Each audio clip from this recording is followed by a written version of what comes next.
Juan, nos preguntaban, abordaje y tratamiento para enfermedad de Osgood-Schlatter. A ver, y no solo para esta patología, sino para en general, porque también he visto un poco en redes algunas preguntas que iban surgiendo y a las que contestaremos todas, y alumnos también que luego en los diferentes grupos, cuando hacemos los cursos de WhatsApp, ponen. Yo siempre digo en las formaciones que no nos tenemos que quedar con el nombre de la patología, porque si no siempre intentamos memorizar nervios y protocolos y nunca llegamos, ¿no? Porque el número de patologías o de sintomatología no acaba nunca. Entonces, lo que siempre tenemos que hacer, o yo propongo, es primero ver en qué región anatómica está el síntoma, se llame como se llame, en este caso tibia, rodilla, meseta tibial, rótula, qué nervios están implicados en esa zona, tanto a nivel motor como a nivel sensitivo. Podemos ver en esa patología en concreto qué predomina y hacer el protocolo o la propuesta de tratamiento local, distal, auricular, segmentario y visceral. Normalmente en los cursos no vemos Osgood-Schlatter, pero vemos nervios que están en la tibia y nervios que están en la rodilla. Y luego hay una parte que es visceral, que dice, en esta patología en concreto, ¿con qué se relaciona? Con el hueso. ¿En medicina china hay algún elemento que se relacione con el hueso que pueda estar relacionado con problemas en el desarrollo óseo, problemas de consolidación de fracturas, artrosis en edad temprana? Sí, el elemento agua, el riñón. Entonces, dentro de los puntos distales, dentro de los puntos viscerales, puedo hacer más hincapié en el riñón, ¿no? Puntos distales del riñón que, curiosamente, entre comillas, se relaciona con el nervio tibial, que es un nervio directamente implicado en la patología de rodilla. Entonces, yo de primeras pensaría en los nervios implicados, sobre todo en la zona de la tibia. Si nos vamos a la zona interna de la tibia, el principal nervio en el que pensamos es el nervio safeno, que da inervación sensitiva a toda la meseta tibial, a la parte interna, al cóndilo interno de la tibia.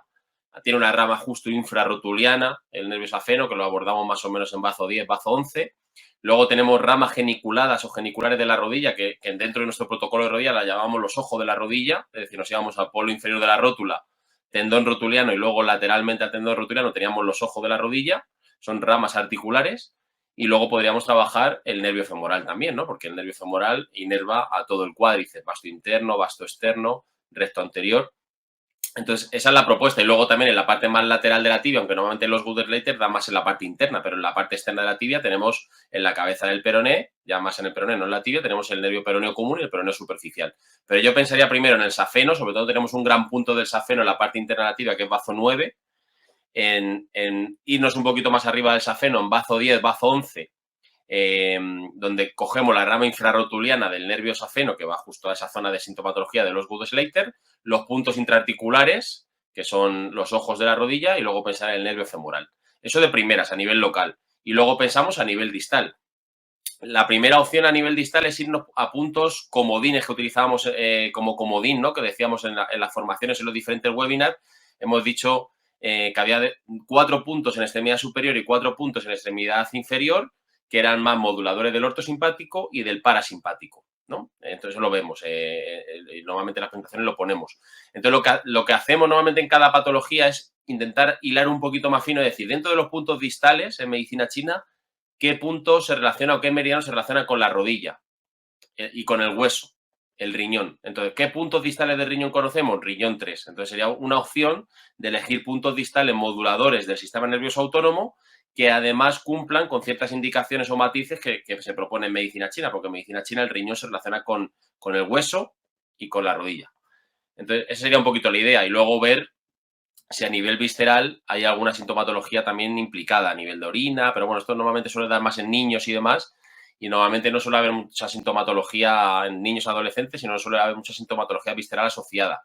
Y luego siempre acordaros también el tratamiento segmentario, es decir, ese nervio que estoy trabajando a nivel local, en este caso safeno y femoral, a qué nivel o de qué nivel segmentario metamérico medular procede, de L2, L4. Entonces me voy a trabajar los niveles segmentarios L2, L4, con los puntos que veíamos en diferentes webinars, los puntos Huatuo, que son los que están a un través de dedo de la espinosa, que es entre lámina y transversa, que sería como pinchar un multífido o como pinchar la raíz dorsal del nervio espinal o nervio raquídeo. Es decir, siempre tener en mente no me gusta la palabra protocolo, siempre lo digo en los diferentes directos, pero sí recursos, ¿no? Local, pensamos en safeno femoral con la diferente rama de cada nervio. Distal, en este caso nos vamos a ir a puntos del nervio tibial, riñón 3, bazo 6, que se relacionan con rodilla, con hueso. Auricular, acordaros que en la oreja teníamos la opción de regular el vegetativo, vago, trigémino, y luego tenemos todo el microsistema, todo el cuerpo representado en la oreja. Entonces podemos irnos a la oreja y poner, por ejemplo, el punto rodilla, donde está la sintomatología, y poner el punto riñón, porque el riñón se relaciona con la rodilla, con el hueso. Segmentario de esos nervios que estamos pinchando a nivel periférico, a nivel local, el safeno y el femoral, ¿de qué nivel medular proceden? De L2 a L4. Pues trabajo el ojo atúo de L2 a L4. Y visceral, dejamos siempre la puerta abierta para ver si hay alguna sintomatología, problemas de orina, problemas de consolidación de fracturas, bueno, lo que sea, y proponer, también hemos hecho varios webinars de patología visceral, proponer esa propuesta o esos recursos terapéuticos también a nivel visceral, integrando la inervación ortosimpática y parasimpática de cada órgano. Vamos con la primera pregunta que nos hacen por el chat. Josu. Dice, rompo el hielo, psoriasis, trabajando a nivel visceral, metal, tierra según anamnesis. Comentaste poner aguacate para problemas de este tipo en la piel. ¿Cómo y cuánto pones emplasto a la noche? Sí, esto es algo más a nivel visceral, pero es verdad que en la piel, en medicina china, esto es algo que a nosotros nos comentaron en PNI, pero es verdad que la piel en medicina china se relaciona con el elemento metal, que es pulmón, intestino grueso, que se relaciona con sistema inmune, con lo cual piel, sistema inmune, picante y elemento metal tienen mucha relación en medicina china también. Entonces el aguacate tiene una sustancia que se llama perseosa, que es una sustancia muy parecida a la filagrina, que es una sustancia del cuerpo que en problemas dermatológicos está en déficit o en carencia, sobre todo en personas con piel muy, muy clarita, muy transparente, suele haber un déficit de filagrina. Entonces, el aguacate tiene la sustancia que se llama perseosa, que es muy parecida a la filagrina. Entonces, en problemas dermatológicos en general y sobre todo en ese tipo de paciente o de persona con muy paliditos, con piel muy casi transparente, es recomendable el uso, aparte de tomar aguacate, el uso tópico del aguacate, frotarse con aguacate en las zonas de erupción, de descamación o donde haya sintomatología dermatológica. Y sí, es una buena opción ponértelo por la noche y dejarlo ahí unas cuantas horas, porque por el día pues es más difícil ir por ahí con el aguacate emplastado durante el día. Pero bueno, por la noche es una buena opción. Y luego fijaros también la importancia en piel y en sistema inmune del picante, que también lo hemos mencionado en muchos webinars y en los cursos lo comentamos bastante, ¿no? Que los receptores, hay unos receptores en el cuerpo que son los TRPV, tanto los 1 como los 4, que son sensibles tanto a nivel mecánico al dolor como a la temperatura. Es decir, la temperatura y el dolor van por las mismas vías y actúan sobre los mismos receptores, que son los receptores TRPV. Esto lo nombrábamos cuando hablábamos de intestino grueso 4 y su acción sobre estos receptores. Pero el picante también. Entonces, ¿qué quiere decir esto? Que en pacientes con dolor crónico, con sensibilización central o periférica, el introducir un poquito poco a poco, progresivamente, el picante en la alimentación es de especial interés. De hecho, el Premio Nobel de Medicina se ganaron por esto, hablando un poco de esto, de los receptores, de estos receptores, del picante y su uso sobre el dolor en caso de dolor crónico, sensibilización central. Entonces, bueno, es interesante todo el efecto. Nosotros estamos trabajando mucho ahora con Edu y con Poli en el tratamiento de la piel, tanto a nivel tópico, pero sobre todo a nivel de consulta en clínica con la aguja, ¿no? Y que muchas veces no es que sobrevaloremos, pero parece que estudiamos los abordajes del psoas, del plexo sacro, del pudendo con aguja de 100 y que se mueva toda la pierna, es muy espectacular, y subestimamos los abordajes subcutáneos a través de piel con frecuencia alta, muy interesante, y muchas veces trabajando ese dermatoma mejora mucho porque realmente en la piel hay receptores que son polimodales y responden tanto a temperatura como a presión como a dolor, y mejorando la piel muchas veces mejoran dolores que muchas veces el dolor crónico tiene mucho nervio sensitivo, ¿no? Ese dolor tipo picazón, quemazón, mal localizado, con irradiación difusa, eso es puro de nervio sensitivo. Los nervios sensitivos son cutáneos y los abordajes subdérmicos son fundamentales para el dolor crónico. Por eso, por supuesto, a mí también me encanta pinchar el psoas y el plexo sacro con aguja de 100 y que se mueva la pierna y que haya flexión de cadera en decúbito lateral y es todo súper visible, pero siempre, cada vez más, no me gusta decir la palabra siempre, pero cada vez más dedico 5 o 10 minutillos de los abordajes, aunque haya hecho los abordajes profundos del supraescapular para el hombro, del axilar, reorientar las agujas, poner las subdérmicas, poner frecuencia alta y trabajar la piel, trabajar todos los nervios sensitivos de esa región, trabajar el dermatoma y desensibilizar la piel, porque la piel tiene una conexión directa con el sistema inmune, tanto a nivel de PNI como a nivel de medicina china, y trabajar la piel supone trabajar el sistema inmune con lo que ello supone, ¿no? Inflamación de bajo grado, sensibilidad central, sistema inmune egoísta que está continuamente reclutando recursos para continuamente seguir retroalimentándose.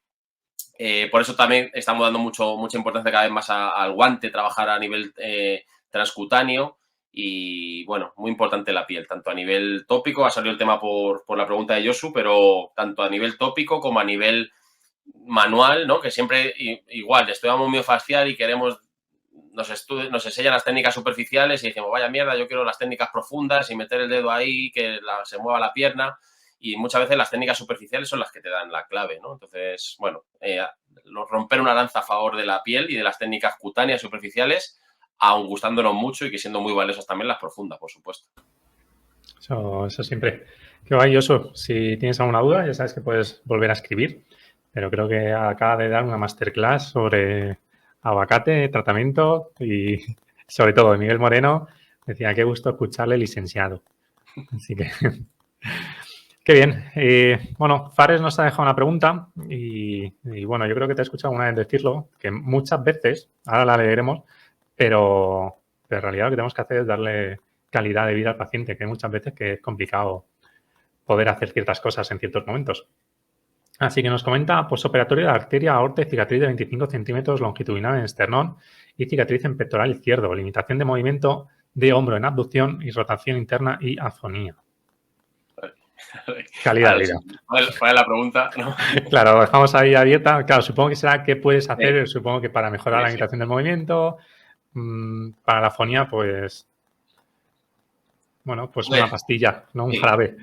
A ver, ahora comentaremos algo de la afonía desde el punto de vista de la medicina china y, bueno, a nivel de nervios también tenemos la rama laringea del vago y demás, pero fundamental trabajar cicatrices. En este caso es causa-efecto, ¿no? Es una zona local donde está la restricción, pero yo tenía un profesor, bueno, en diferentes formaciones, ¿no? No solo uno, que aunque estés trabajando el pie derecho, algo crónico, incluso agudo, si tienes una cicatriz, aunque sea en el brazo contrario, en algún momento de un ciclo de 3-5 sesiones, plantéate tratarla porque seguro que cambian cosas. Seguro que van a cambiar restricciones, que van a cambiar movilidad, que va a cambiar funcionalidad y, de hecho, así aparecieron ciertas terapias como, por ejemplo, la terapia neural, ¿no?